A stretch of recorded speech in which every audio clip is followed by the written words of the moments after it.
Good morning, selamat pagi sahabat Javamas. Kita ini acara Javamas on the spot. Kita lagi di lahan lab Javamas di Kedung Keris, Ngelipar, Gunung Kidul. Lama kita tidak membuat konten karena masa pandemi ini banyak sekali yang terkena COVID, terutama masyarakat yang sekitar pabrik kami. Jadi karyawan kami ada yang kena, saudara kami ada yang kena. Artinya lama kita sementara kita off-kan dulu ya. Jadi sampai sekarang ini kita sudah vaksin semua, makanya kita untuk keperluan buat video ini kita lepas masker supaya jelas ngomongnya ya. Oke, itu Pak Budi ya. Pak Budi, marketing manajernya Javamas. Good morning, selamat pagi semuanya sahabat petani Nusantara. Sedang berkunjung ke lahan lab Javamas Agropos. Kebetulan ini mau panen ya Pak Fis? Mau panen jahe kita. Jahe. Oh iya. Jadi jahe ini kalau dilihat kan kelihatan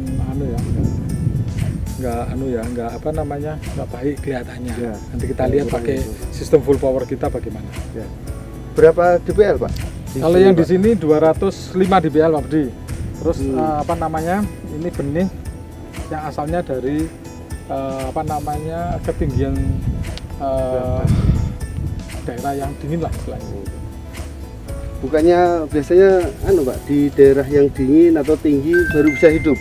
Nah, tapi di sini bisa hidup. Kalau varietas ini kita kan dapat dari Kang Berlin yang di Majalengka. Oh iya, ya. Majalengka ya. Nah, itu Kang Berlin kurang lebih lahannya itu sekitar 800 sampai 900 mdbl.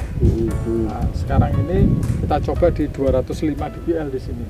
Nah, hasilnya bagaimana? Ya. Kalau di Majalengka kan tanahnya subur ya. Ya, nah, betul. Tanah berkapur dan ini pegunungan kapur.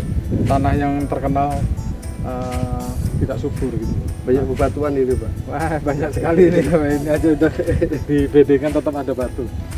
Okay. Untuk pemberian nutrisinya apa khusus atau gimana Pak? Karena melihat ini kan seperti ini ada batu, ini ada batu.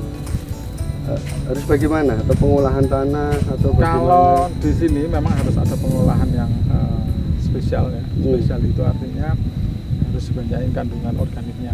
Dimana kalau kandungan organik kan minimal 5% dari total volume media tanam. Kalau di sini kita lebihkan kurang lebih sampai 10% untuk lahan-lahan bedengan ini. Untuk persediaan nutrisinya tanaman jahe ini ya Pak ya? Enggak. Jadi kalau kompos itu hanya untuk rumah mikroba kita. Ya. Rumah mikroba, kedua untuk memperbaiki struktur fisik tanah. Jadinya supaya dia lebih remah gitu. Oh ya, betul. Jadi yang tadinya liat seperti tanah liat itu sekarang sudah mulai remah. Ini karena apa? Satu, karena kita kasih kompos yang cukup. Ya. Artinya 10% kalau di daerah gunungan berkapur ini. Kalau tadinya tanah dikepel gini bisa biar gitu ya. Bisa jadi genteng. Ya, bisa biar gitu. Iya, itu. Berapa bulan ini Pak tanaman jahe ini? Ini kurang lebih 8 bulan, 251 ya, 251 HST. Nah, jadi yang kita tanam di sini kurang lebih 10 kilo bibitnya, 10 kilo. Nanti kita coba untuk panen hari ini, kemudian kita akan bongkar semua untuk hari ini. Nah, kita akan coba varietas ini memungkinkan nggak ditanam di lahan ini. Ya. Oke, apa kita mau coba bongkar Pak Budi? Boleh Pak. Ayo ya. Saya juga lihat ini Pak, seperti apa ini.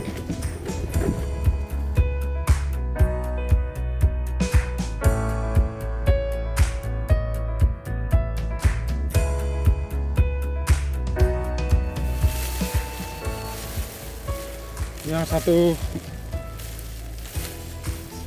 ini masih satu gerombolan ini.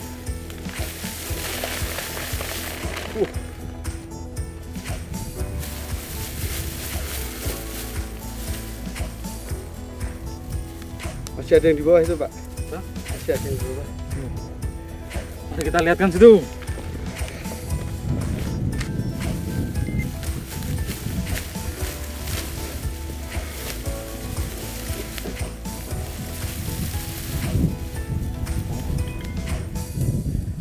Tanahnya juga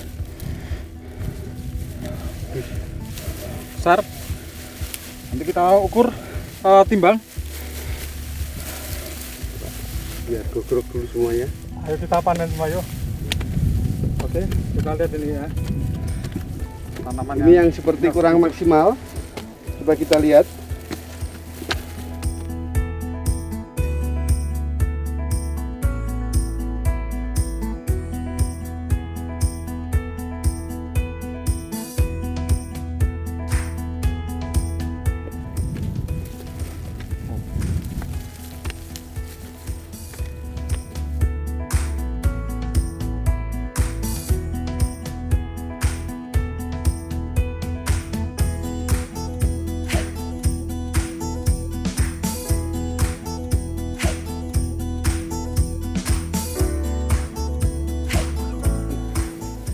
Ini yang tanamannya sepertinya kurang maksimal tadi, Pak ya? kurang maksimal. Ya, ternyata masih ada hasilnya umbinya seperti ini, Pak. Tanaman yang nggak sehat pun isinya banyak.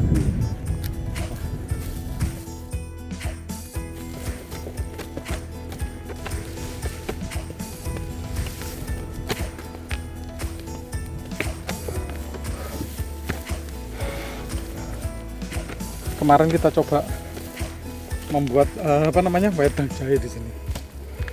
Rasanya kayak apa sih? Ternyata rasanya kemarin kayak apa Pak Tukiran? Jemprit ya? Jemprit. Mendekati jemprit.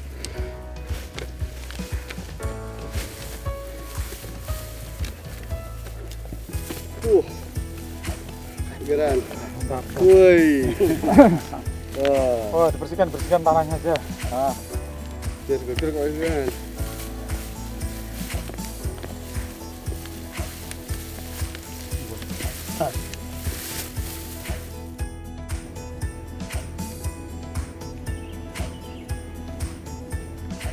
oke, sahabat Java Mas, sembari kita nunggu panen jahenya, kita akan ngobrol-ngobrol sama yang Borso ya, sama Pak Budi kembali. Monggo Mbak Wahyu, jelaskan apa aja produk kita yang sudah dipakai di sini. Oke, Pak. Untuk yang pertama itu untuk olah tanahnya. Jadi untuk olah tanahnya itu pertama itu harus pakai biofosfat. Ini Oke. penting karena biofosfat ini kan untuk menunjang apa ya? Untuk rimpangnya, untuk memperbesar rimpang sama Memperbanyak iya, memperbanyak itu rimpang. wajib pakai biofosfat. Jadi pas olah tanah itu harus pakai biofosfat. Selanjutnya kompos dan lain sebagainya itu juga perlu karena itu untuk tanah itu Biar remah. jadi Oke. untuk akar Biar rimpang gampang bergerak. ya, Biar bebas. Sebetulnya kalau kekerasan tanah itu ada ukurannya, namanya tensiometer, untuk mengukur kepadatan tanah. Jadi yang bagus itu kepadatan itu kalau diukur itu di bawah 2 kilo per sentimeter persegi. Itu untuk keremahan tanah. Gitu. Kalau untuk tanah, Pak, kan petani kan awam nih, bisa mengetahui tanah itu remah atau tidak. Konvensionalnya bagaimana, Pak, untuk sahabat-sahabat supaya bisa Sebetulnya ada cara mengetahui tanah itu jenisnya apa. Misalkan tanah berpasir, tanah istilahnya itu liat, itu, terus Pak, ya. tanah yang subur itu ada tekniknya untuk membuat pita itu. Ya, Tapi ya. nanti kita akan bahas di sesi yang lainnya untuk mengetes itu. Nanti kita buat satu macam untuk pembelajaran mengenai media tanam. Ya. Nah, jadinya mana tanah yang harus bagus untuk yang ditanam umbi-umbian. Ya. Contohnya kayak bawang putih, bawang merah, jahe. Terus kita kemarin nanam apa ya? Ketela apa? Adalah Eh, Cilembu. Cilembu. Kalau Cilembu yang terkenal itu, Pak. Oke, itu kita tanam juga di sini. Kita Nanti sementara jadi umbi ngelipar, Pak, nanti bukan Cilembu lagi nantinya. Cikeker. Katanya Mbak Wahyu Cikeker. Cikeker itu Cilembu Kedungkeris. Cilembu. Terus apa lagi selain biofosfat, Mbak Wahyu? setelah itu setelah tanam jadi untuk memacu pertumbuhan vegetatif sampai 3 bulan awal ya Pak. Oke. Iya, 3 bulan awal itu kencengin untuk NPK-nya. Ada NPK black sama biofosfat itu untuk kocorannya. Untuk spraynya NPK folium waktu itu. Ini kok tadi kelihatannya tidak begitu maksimal ya, tapi ternyata setelah kita panen kan besar-besar itu. Iya. Itu memajunya gimana?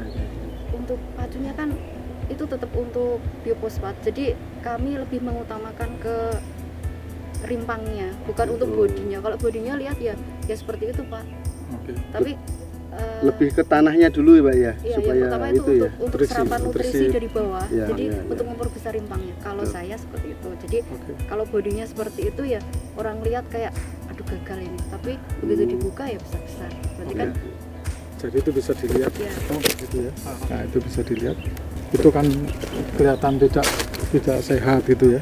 Betul Mbak Wahyu tadi bilang.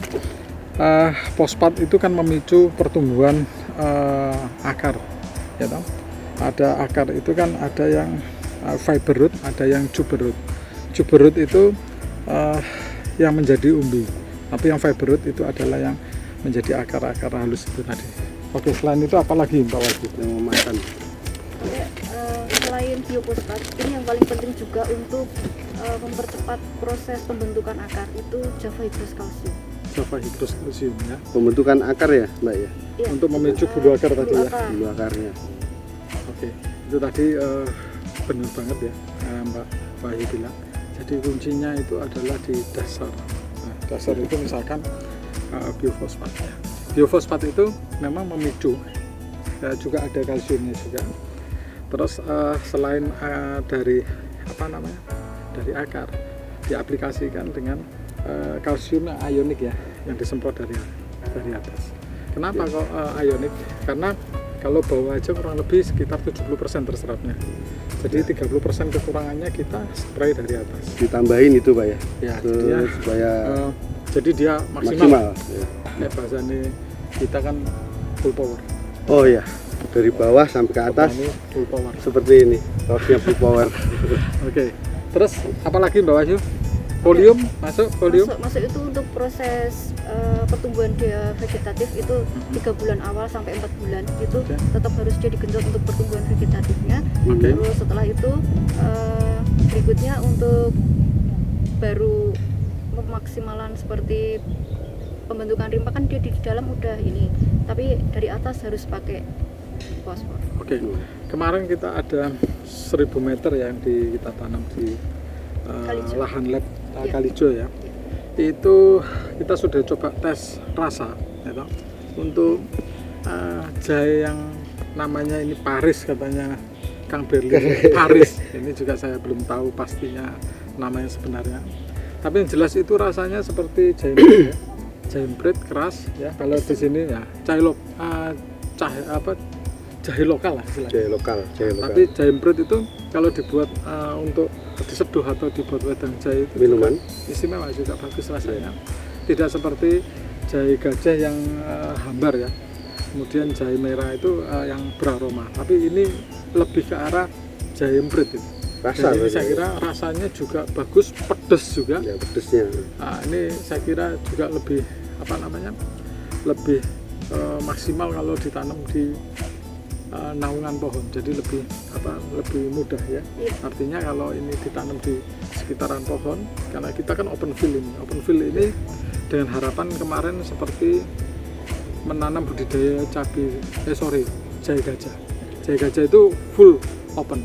Ternyata ini kalau jenis yang ini sepertinya perlu peneduh ya. Iya, Seperti di sedikit naungan lah. sedikit naungan, atau malah mungkin kalau ada lahan-lahan yang tidak produktif malah bagus Seperti dikasih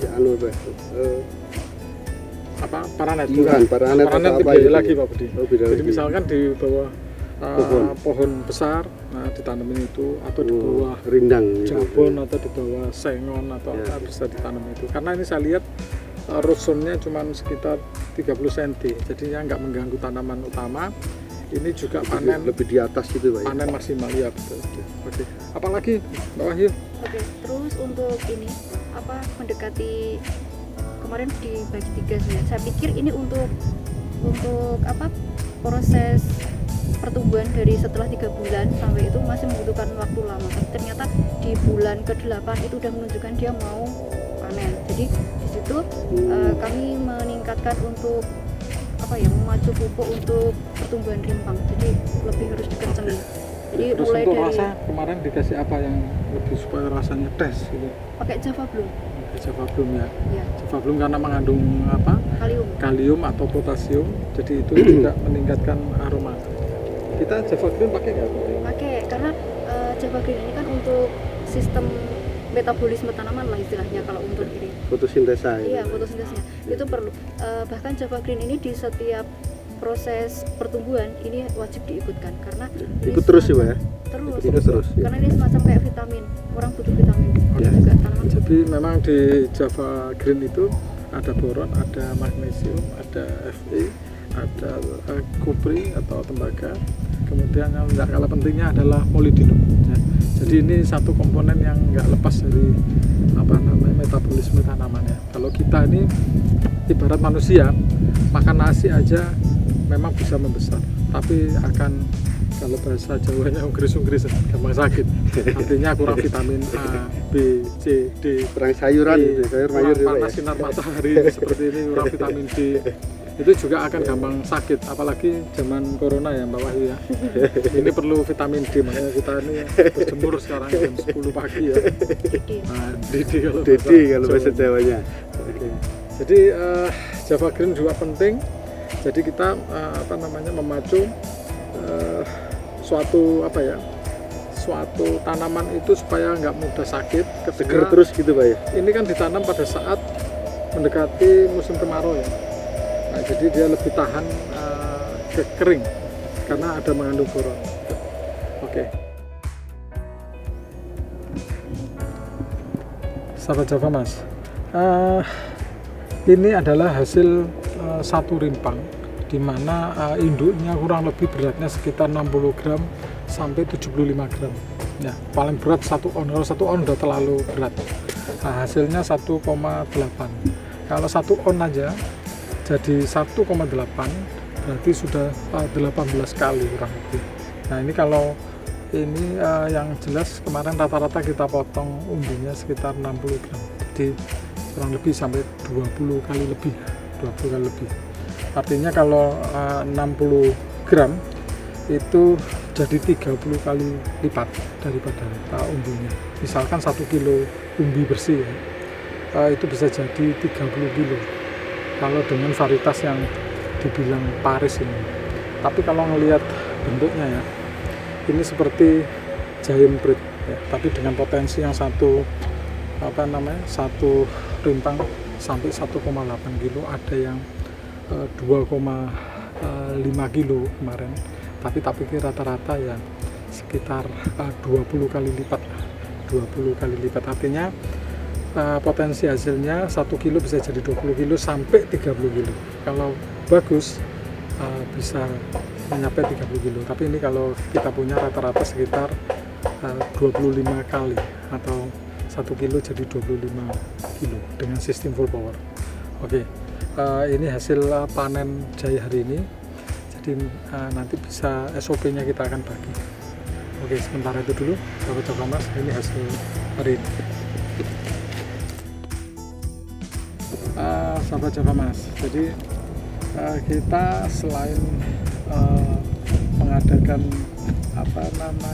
testimoni riset seperti ini, nanti hasil dari apa yang sudah kita lakukan di lahan kita akan bagikan ke petani ya.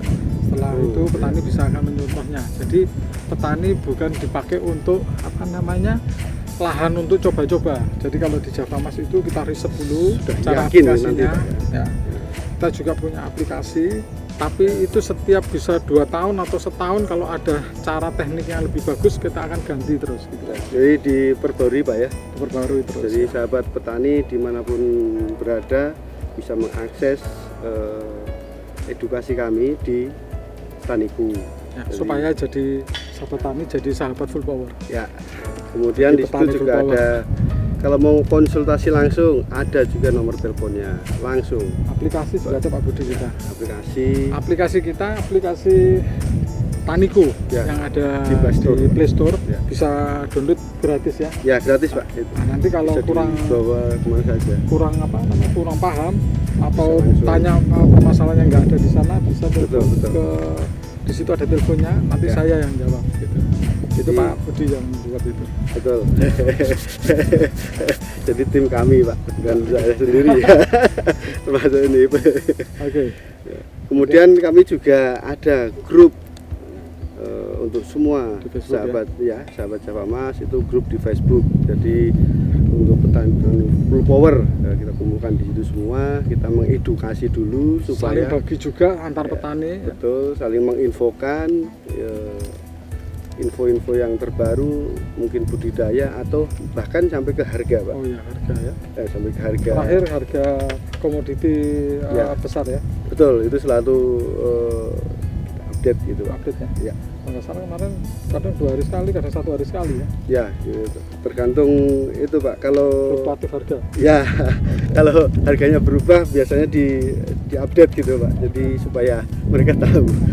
Apalagi selain apa namanya Pak Budi kan marketing manager di Javamas. Selain edukasi membuat petani jadi sukses, apalagi yang diberikan?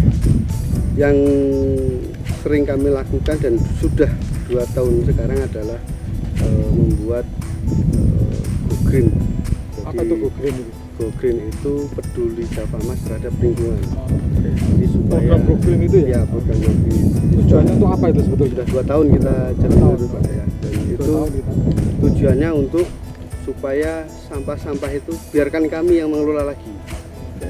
Jadi tidak mengotori lahan-lahan petani nantinya supaya tidak ya bisa subur lagi gitu. Oke, terus berarti apa namanya kita yang mempelopori apa Betul. namanya Betul. mengumpulkan sampah-sampah Betul. kemasan kita Ya, kemasannya supaya tidak berserakan di lahan karena lahannya bukan untuk lahan sampah Pak. Ya, Jadi, harusnya lahan itu bukan tempat plastik dan Ya. botol. betul sekali. Terus gimana itu program Go Green itu? Untuk program Go Green sendiri nanti para sahabat Javamas bisa mengumpulkan bungkusnya 3, kemudian di situ dikasih fotokopi KTP Pak, terus dikirim ke kantor. Kalau belum jelas gimana? Lihat Nanti aja kalau- di channel mana YouTube ya? Ya YouTube Kita ada ada, YouTube, ada di Taniku ada, Taniku ada, di web ada. jadi semua ada. Webnya itu www.javamas.com. .com. Siap. Kalau di aplikasi Play Store Taniku. Taniku ya, punyanya Javamas ya. Kemudian kalau masih belum jelas lagi bisa tanya di Facebook. Nah, Facebook ada. Interaktif di grup itu. Aktif gitu Pak. Ya. Kemudian nomor telepon aktif 24 jam Oh, ya. di aplikasi Taniku. Oke, nanti kalau jam 3 pagi boleh telepon Pak Budi. Siap. Ya. Belum baca saya. Terima kasih semua sahabat Javamas. Oke, terima kasih. Sukses selalu. Salam full power. Power. Semoga semua petani Javamas menjadi petani full power. Oke, Amin. Terima kasih semua. Amin. Thank you, Pak Budi. Thank you.